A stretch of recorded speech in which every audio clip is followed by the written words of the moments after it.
Ассаляму алейкум, в эфире Сержелет. В эфире самая вкусная и самая пикантная программа «Софрага Буйрнус». И с вами я, Эльвина Чекиева. Сегодня мы будем готовить настоящее кулинарное достояние. А поможет мне в этом наша гостья, обаятельная, целеустремленная, преподаватель английского языка Алена Порохненко.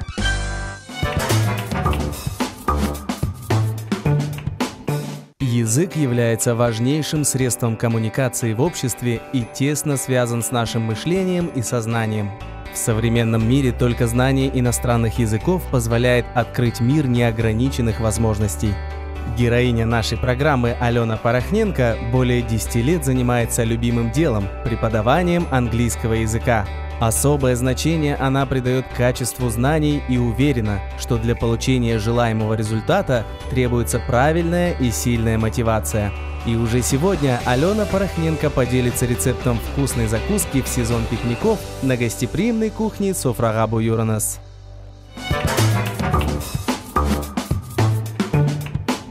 Алена, здравствуйте. Здравствуйте. Рада вас видеть у нас в гостях. Спасибо, взаимно. Как ваше настроение? Очень хорошее. Но мы ж на кухне, тут только все хорошее. Да, а тем более я знаю, что вы очень любите готовить. Правда.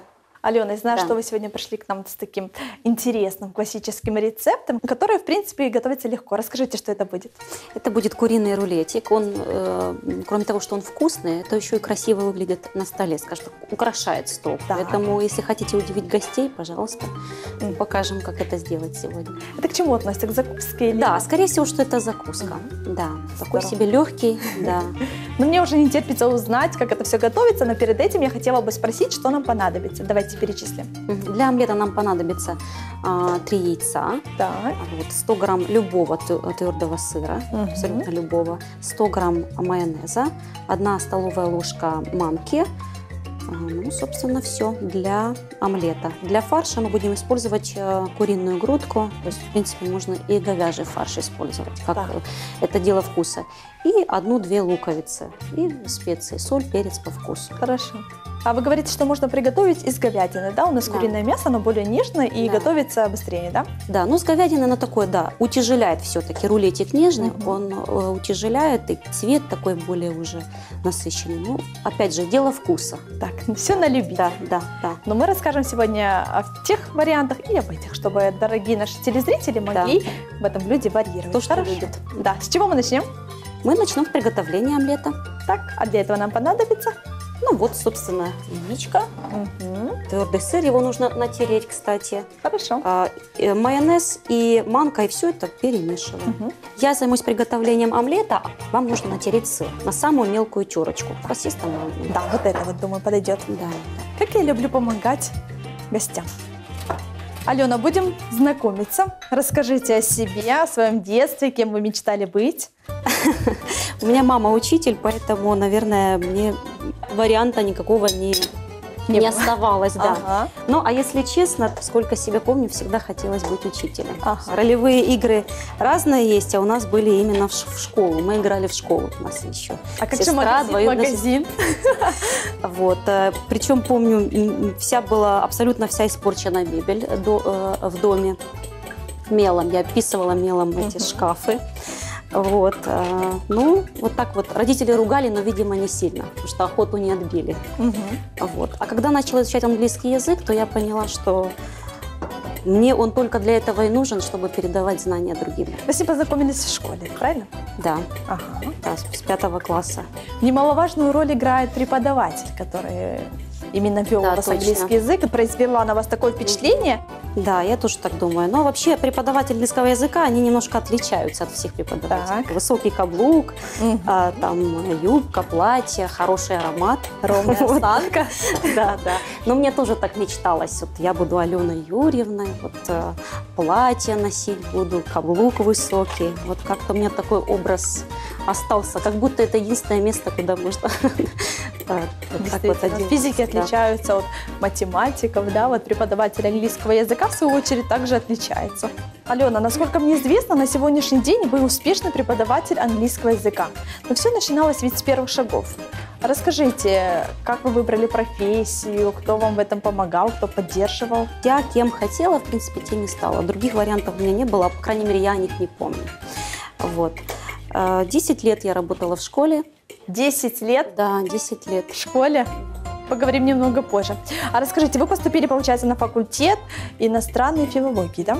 Студенческие годы как проходили? Но это очень интересно. Иностранная филология очень интересна. У меня еще испанский язык есть. Вот, поэтому все очень интересно.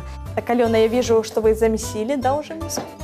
Алена, посмотрите, как я натираю сыр. Очень хорошо, очень Всё здорово. хорошо, мелко, Да, так, да. такой нежный, да? Мгм. Мне тоже нравится. Так, ну я Так. пока добавлю майонез. Сколько 100 грамм. майонеза? Ну, это примерно 3 столовых ложки. 100 грамм – это 3 столовые ложечки. Да, лайфхак. Да, лайфхак. Так. И тщательно перемешиваем, да? Мгм. Ну, так, до однородной массы. Так, красоте. Алена, как часто вы готовите? Я очень часто готовлю. Очень часто. Каждый день. А какое у вас самое любимое блюдо? Ой, ну сложно сказать, но я очень люблю, например, кальмар. Вот Кальмар? И салаты, да, и запеченные кальмары, и салаты. Как-то вот буквально недавно открыла для себя этот вкус. С кальмара это очень вкусные котлеты с кальмара. Так, Очень интересно. вкусные салаты. Вот. Также можно запечь его с рисом. М. Интересные моменты. Как я вижу, добавляете манную крупу, 1 столовую ложку, да? Сейчас мы добавим сыр, и нужно, чтобы оно еще постояло немножко, чтобы манка набухла, но минут 10-15. Хорошо. Так, вот вижу, сыр готов уже, да, у вас? Алена, чем привлекает вас ваша профессия? Конечно, это общение с людьми, Так. это общение с интересными людьми, это в первую очередь. Радость, да, которую я получаю от студентов, которые что-то умеют, уже могут, это вот несравнимо. А в жизни вы применяете эти знания? Конечно, обязательно.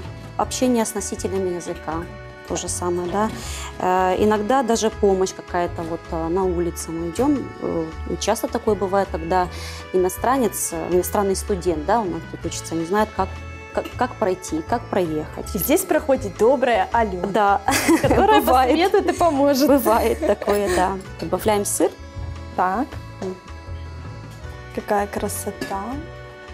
Алена, как давно вы для себя открыли этот рецепт? Я постоянно открываю, поэтому, сложно сказать, ну несколько лет точно готовлю. Причем, если сначала это было так для гостей, то сейчас это вот обычное такое блюдо. Что-то вкусно, красиво. Это однородной массой все перемешиваем. Так, какая красота у нас получается. Ну все, теперь отставляем на минут 10-15, дабы набухла манка. Хорошо, тогда мы убираем в стороночку. И тем временем я вас спрошу, кому вы порекомендовали бы свою профессию? Для каких людей, она так скажет? Человеку, который любит общение, прежде всего, да, вот, который обязательно занимается самообразованием.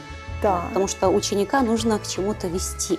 Конечно же, ответственно нужно подходить к своей работе. Вот, ответственного человека, потому что это очень важно. Потому что даже при всей ответственности к серьезному подходу к работе не всегда получается. А если вот так вот просто относиться, то я вообще, мне кажется, ничего бы не получалось. Что происходит в Качественно. вашем случае? Я стараюсь всегда качественно работать. Вот когда мы работаем, у нас индивидуальные занятия, групповые, вот у меня времени нет. Вот если я вижу, что ученик что-то не взял, недопонял, то есть я Вы это расширяю. ощущаете, да? Да, конечно. Для меня очень важно, когда приходит ученик, я всегда себя спрашиваю в конце, пошел ли он с чем-то новым домой. Это очень важный момент. А люди это вот видят, и они сами идут, то есть даже, можно сказать, даже без рекламы это все работает. Сарафанное радио, да? Да, потому что я еще раз говорю, главное это ответственность и качество работы. А качество работы это, конечно, самообразование, это очень большая сила. Это каждый день нужно изучать новые слова, пополнять свой словарный запас. Ну, нужно, да, не всегда, к сожалению, получается, но, конечно, надо. А есть ли какие-то определенные методики? Я вообще Интересно. рекомендую учить слова в контексте, да, и обязательно связывать со своей жизнью, обязательно. Но есть слова, мнемонические словари, которые дают ассоциацию. Вот тоже хорошо, а не плохо. Например, слово wardrobe, шкаф, очень сложно запомнить. Когда мы открываем этот мнемонический словарь, там дается такое вот интересное объяснение. Вот рубаха в гардеробе. Так Вот легче рубаха, запомнить, вот да? и дети уже знают, что wardrobe – это шкаф. Да? Хотя слова отдельно учить не рекомендую, только в контексте. Я читала такие рекомендации о том, что очень эффективно написать на листочке, и эти листочки по всему дому расклеить. например, если это ложка, прям вот на ложку лепишь эту бумажечку, и так легче запоминать. Ну да, но только желательно, чтобы дозировка была определенная. То есть 10 слов не надо. Надо вот если 2-3 слова, и везде, чтобы они мелькали. Я согласна. Да? И учить не надо садиться. А не так, чтобы весь дом облепить бумагами, да, и ходить где, что выучить. Да, согласна. Очень полезная рекомендация. Алена, предлагаю вам перейти к следующему этапу. Но займемся тогда приготовлением фарша. Вас попрошу измельчить Куриное филе. Куриное филе, да, но если блендера нет, то можно как-то по-другому. А я натру лучок только на самую мелкую терочку. Ой, придется плакать. Ну, что поделать? Ради шоу. Да, лучше плакать от лука, да, чем от чего-то другого. Алена, ну раз так сложилось, что вы любите готовить, наверняка вы помните свое первое блюдо. Ой, Эльвин, спасибо, что спросили. Это целая история. Я четко помню. Мне было 7 лет. 7 лет. Да. Это память. Родители куда-то уезжали. Я вообще считаю, что это рекорд. Не знаю, ну, в то время, да. Сейчас, может быть, нет. Технологии очень сильно развиты, поэтому, может, сейчас никого не удивишь. Да. Тогда это вообще был раритет. Родители куда-то уезжали по работе, и мама, значит, написала мне весь пошаговый рецепт, как приготовить суп. От А до Я, да? Какой Он еще был, точно помню, с гречкой. Вот, все написала пошагово, я с большим удовольствием, радостью все готовила. Готовлю, значит, пробую, что-то не то, бегу к тете, а мы жили рядышком. По соседству, да? Да, говорит, тетя Наташа, ну идите попробуйте, что-то не то с этим супом. Она попробовала, точно соли нет, в списке-то соли нет, мама не написала мне, что нужно посолить. Алена все внимательно просматривала, а соли-то нет. Да, ну, в общем, конечно, это история. Не знаю, мне кажется, умение готовить, каждый может научиться готовить, а вот любить, вот, наверное, это может быть что-то передается. Потому что я знаю, что меня очень бабушка любила готовить. Причем она готовила так вот, масштабно. На всю семью, да? Да. Легких путей не искала. Ну, родители-то вернулись, попробовали суп.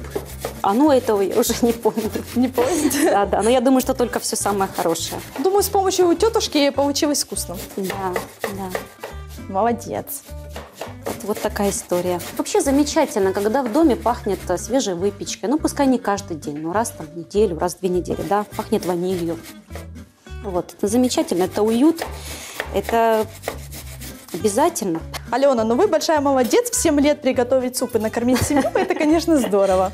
Так, ну что у нас по фаршу? Эльвин, просто замечательно, это мастер-класс, вот, как сделать фарш без блендера. Вот так вот. Сейчас будем обжаривать лук? Да. Хорошо, тогда приступаем.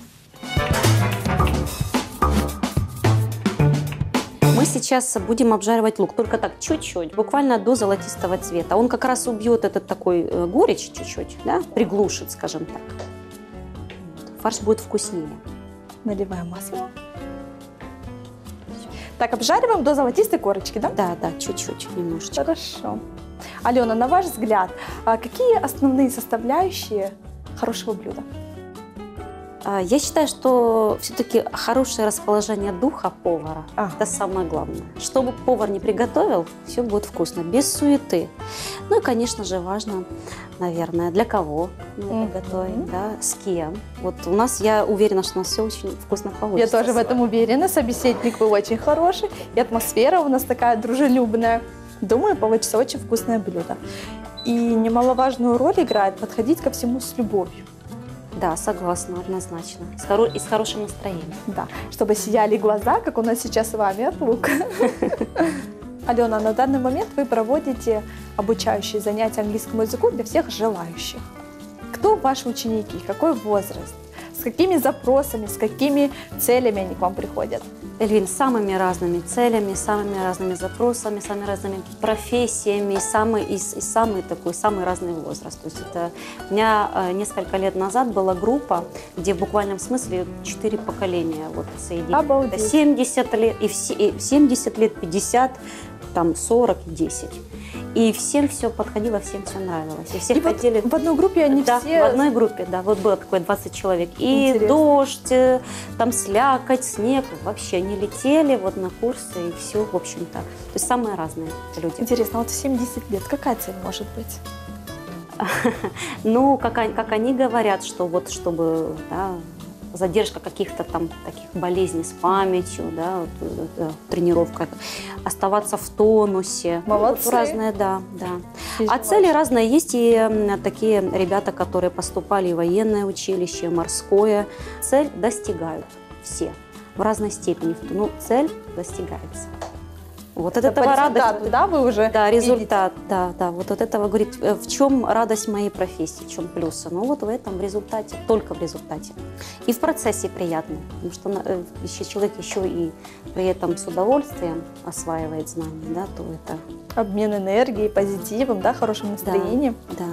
Затрата, конечно, колоссальная преподавателя, потому что я обучаю разговорной речи, а это я чуть-чуть обманываю своих студентов. Я говорю им, это очень легко, это интересно, правда. Но на самом деле... Вас она обманывает немного? Да, чуть-чуть. На самом деле вынуждена признаться, что это самый тяжелый вид деятельности. Потому что грамматику можно, там, правила объяснил, человек сделал, там, читать научить, да, но говорить... Это самое серьезное, самое тяжелое и самое трудоемкое такое вот дело, скажем. Алена, вы еще проработали 10 лет в школе. Вот если сопоставить индивидуальные занятия, групповые и школа, где больше знаний получает человек?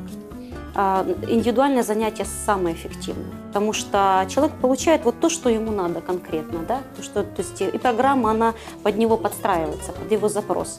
Вот мы учим что-то, потом человек понимает, что я там еду через месяц в Лондон, мне нужно срочно вот как-то, и, конечно, темы меняются, а все это делается по ходу, подстраиваем под него, потому что в групповых занятиях такой, конечно, к сожалению, нету возможности. Хотя, в принципе, есть свои плюсы. Что касается школы, школа – это современная школа, к сожалению, это вот все, кроме преподавания. Вот я часто слышу такие отзывы. Все, кроме преподавания. Во-первых, жесткие рамки очень, никакого там творчества, ничего. И все, кроме преподавания. Очень много заполнять документации. Очень много минусов, к сожалению. Хотя были моменты. Я работала в 11-й гимназии в 2011 году. Были моменты, где действительно вот, преподаешь и получаешь удовольствие от процесса. Но это было раньше. К сожалению, я думаю, сейчас уже совсем все по-другому. С каким возрастом вам легче контактировать? Со взрослыми. Со взрослыми, да. В школе это старшие классы однозначно. Это 9, 10, 11 класс. Вот. А сейчас просто колоссальное удовольствие от взрослых людей, да, состоявшихся, несостоявшихся, работающих, успешных, неуспешных, неважно. Взрослый человек – это какая-то тайна. А дети ведь тоже все разные. Согласна. Какие отличия вы можете выделить в методике преподавания, вот особенностях подхода? Дети не такие капризные, конечно. Они более покладистые. Да, послушные, они более... А уже взрослый человек, он уже, конечно, выбирает, подбирает, нравится, не нравится. Алена, как вы думаете, лук готов? Да, однозначно. Отлично, тогда мы его перекладываем. Алена, лук с фаршем мы перемешаем позже. Сейчас вам предлагаю перейти к омлету. Так, предлагаю вам это сделать. Теперь равномерно, вот по размеру, я думаю, он идеально подошел, противень. Вот такая красота у нас получилась. У нас все готово, духовка включена, вижу, так что можно отправлять в духовку. Дорогие телезрители, мы отправляем наш омлет в духовой шкаф при температуре 180 градусов буквально на 10 минут.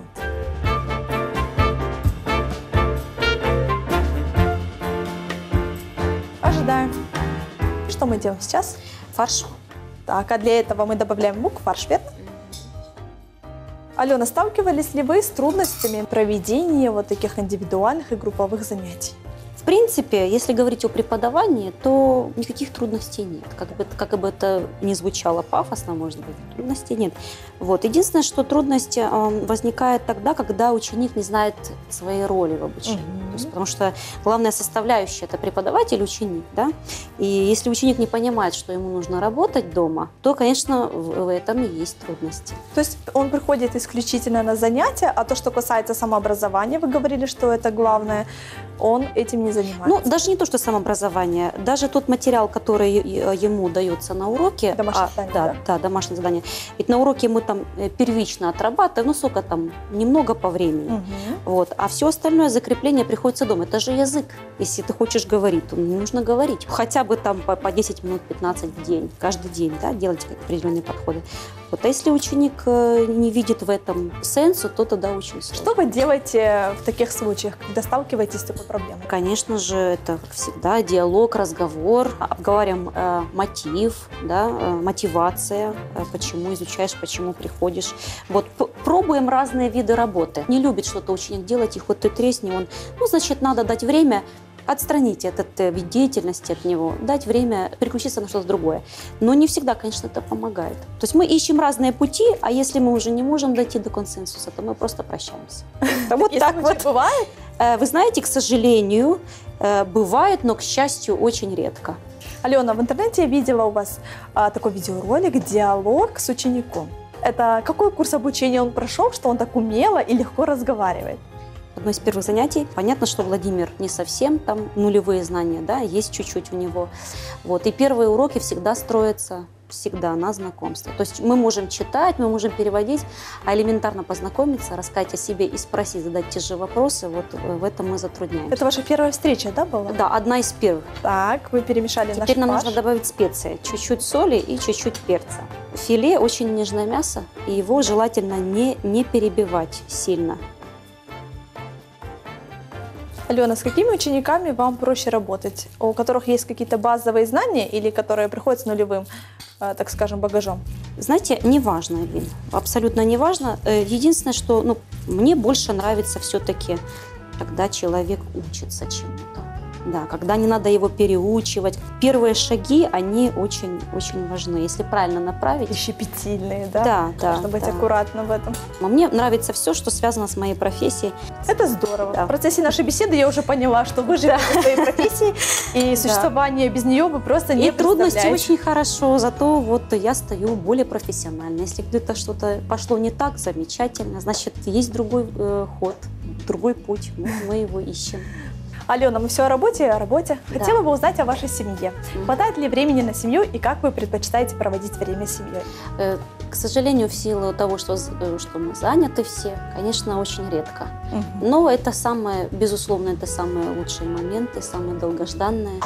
Семья – это хорошо. Пока что своей семьи нет. Думаю, у вас все впереди. Тогда надо будет больше времени, и дети, семья, работа. А как вы предпочитаете проводить свое свободное время? Есть ли у вас увлечения, хобби помимо английского? Английский – это уже есть хобби. Но я очень люблю пешие прогулки. Есть у меня парочку знакомых, которые тоже это любят. И мы время от времени, раз в месяц мы точно куда-то выбираемся в горы. Это вы Это здорово. пешком Да, идем. поднимаетесь в горы? Да, без ночевки, конечно. Так. Вот на майские праздники мы пробовали с ночевкой, но это не мой вид отдыха. Я тоже, если честно, не особо люблю подниматься в горы. Какие горы вы уже покорили? Крымские все. Все? Практически все. Вот у нас есть такая традиция, каждый год мы идем на Чатырдак. Не для слабых, я вам скажу. Но зато полное такое, знаете, ощущение, как будто ты обновлен. Полностью, на второй день, конечно же, на первый нет. Алена, вот у каждого преподавателя своя какая-то тактика, своя методика преподавания. Но плюс в вашей работе в чем? То, что у обучающихся есть возможность пообщаться с носителями языка. Расскажите. Занятия проходят очень интересно. Не скажу, что это должно быть самым главным в изучении английского языка, но это очень важный такой момент. Когда человек, ученик, изучающий английского языка, сам на сам может пообщаться с носителем, всю ответственность на себя почувствовать, да? Это же мимика, жесты, произношение, да, все совсем по-другому. Культура поведения, это тоже играет роль. Я обратила свое внимание на то, что вы достаточно целеустремленный, открытый, веселый человек. Какой у вас рецепт успеха? Сложно, я об этом не задумывалась, но могу сказать, что что бы я ни делала, я во всем вижу конечный успех. Любой там какой-то проект или там какой-то вид новой деятельности, как-то позитивный настрой на все. И если что-то не получилось, тоже не переживать. Советую не переживать, не получилось, значит, есть другой путь, он откроется. Позитивный настрой. Эльвина, я думаю, время посмотреть, что там наш омлет да, готов ли или нет. Да, время Посмотрим. пролетело на самом деле незаметно, да, посмотрим, мне кажется, можно что он печатать. готов. Мгм. Красота. Алена, какой у нас красивый омлет получился. И ароматный. А теперь будем смазывать его фаршем и закручивать в рулет. Так.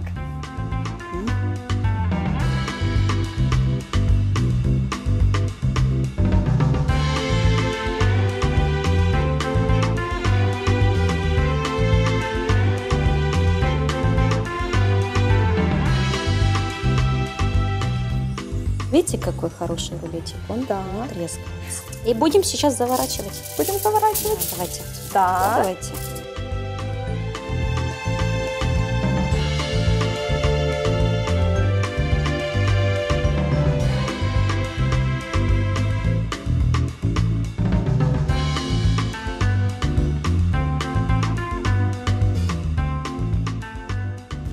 И теперь мы отправляем это в духовой шкаф, да? Температура 180 градусов, ну, примерно 20 минут. Мгм. Примерно 20 минут. Давайте.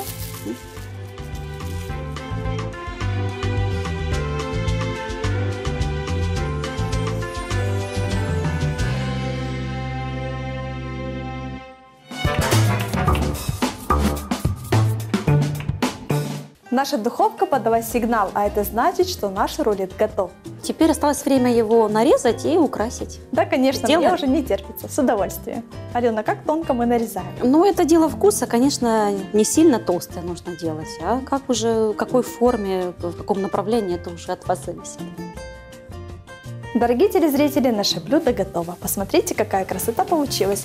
Я думаю, что такое блюдо украсит любой праздничный стол, а его приготовление не составит абсолютно никакого труда. Все получилось, все хорошо. Мы готовили с вами в хорошем расположении духа, с хорошим настроением, поэтому другого результата и не Не должно могли быть. ожидать, да? Ожидания оправданы? Конечно. Алена, теперь самое наилучшее пожелание нашим дорогим телезрителям. Не ходите по другим каналам, оставайтесь с нами, пробуйте, готовьте, радуйте своих близких и всегда хорошего вам настроения и приятного аппетита.